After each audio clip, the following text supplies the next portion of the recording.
Once upon a time, WWE could do no wrong, with fans tuning into its shows in record numbers, wrestlers doing anything possible to land a gig with the company, and TV execs courting the promotion with beaucoup bucks to get the rights to Raw and SmackDown. However, that's no longer the case, as WWE can't seem to do anything right. Join us now as Wrestlelamia looks at the utter chaos backstage and the latest financial blunder made by WWE in the UK.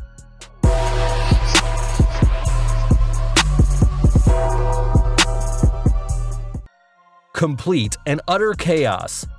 There's just no other way to describe things backstage, as many of the WWE superstars are flat out disgusted with the way they're pushed, while non-wrestler Shane McMahon gets pushed to the moon. As we'll see, some wrestlers want out, demanding a release, while others are phoning it in, albeit not at Kevin Nash levels yet. Whatever their approach to dealing with things, they're not happy, and as we're about to see, they have good reason to be upset. Creative breakdown. One of the biggest complaints from fans and wrestlers is that the WWE's so-called creative team has no idea how to get wrestlers over with or without titles.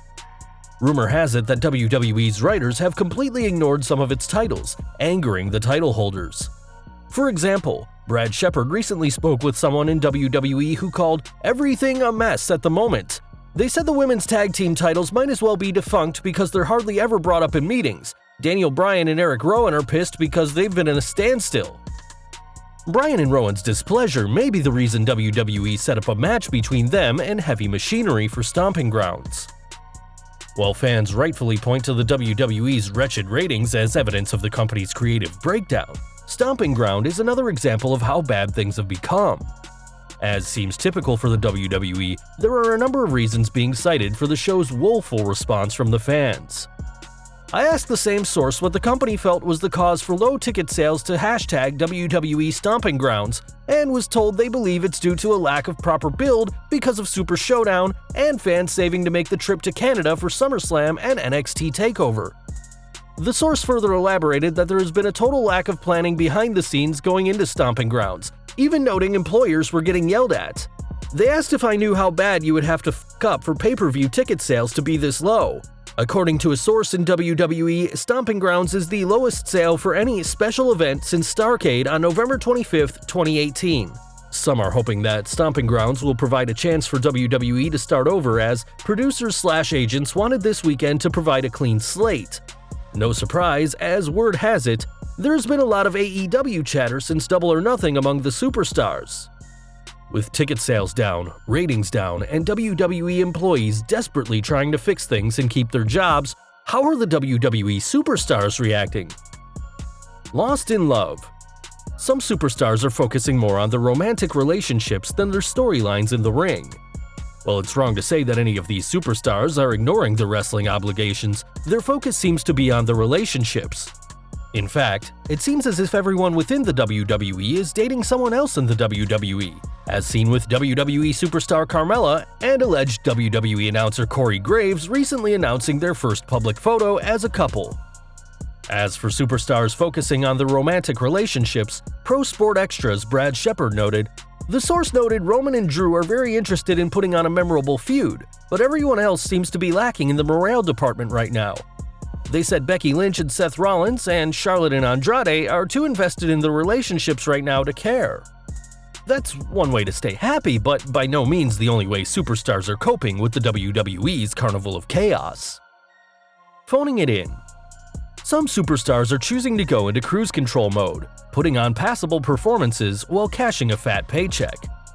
According to one story, Samoa Joe is reportedly just in it for a paycheck at this point, but he has always been a businessman.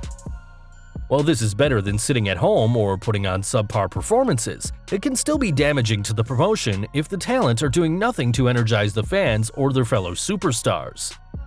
Of course, not everyone is unhappy with their situation in the WWE. Note that AJ Styles recently re-signed with WWE, announcing he intends to finish his career in the company. As we discussed in a previous video, Mike and Maria Kanellis also signed a new deal that will keep them in WWE for 5 more years.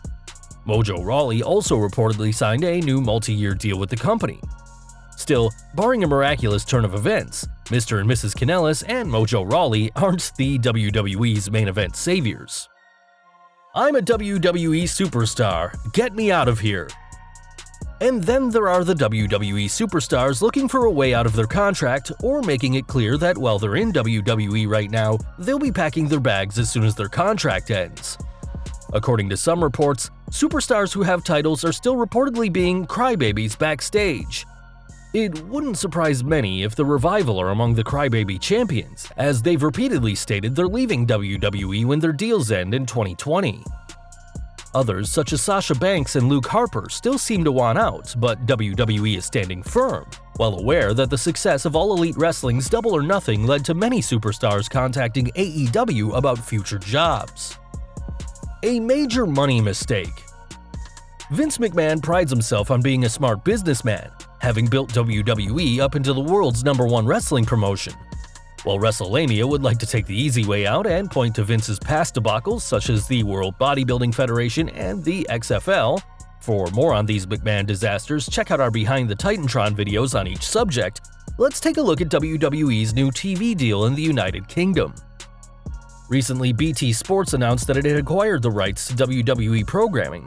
The multi-year agreement will make WWE's weekly flagship programming available exclusively on BT Sport in the UK and Ireland from January 2020. BT Sport will air both Raw and SmackDown exclusively live every week. While the acquisition is good for BT Sports, how good is it for WWE? A close analysis shows it's a step down for the WWE. Fans in the UK have watched WWE programming on Sky Sports for decades, with the two partnering since Sky Sports' 1989 launch. According to The Independent, as a part of Sky's relationship with WWE, the majority of main events were shown on Sky Sports' box office at a fee of up to $19.95, but dwindling viewing figures in recent years led to that partnership ending last month. As a result, BT have swooped in for what is a major acquisition from next January, with main events to remain on pay-per-view order through BT's box office programming. Another report suggests that the WWE Network influenced Sky Sports' decision not to renew.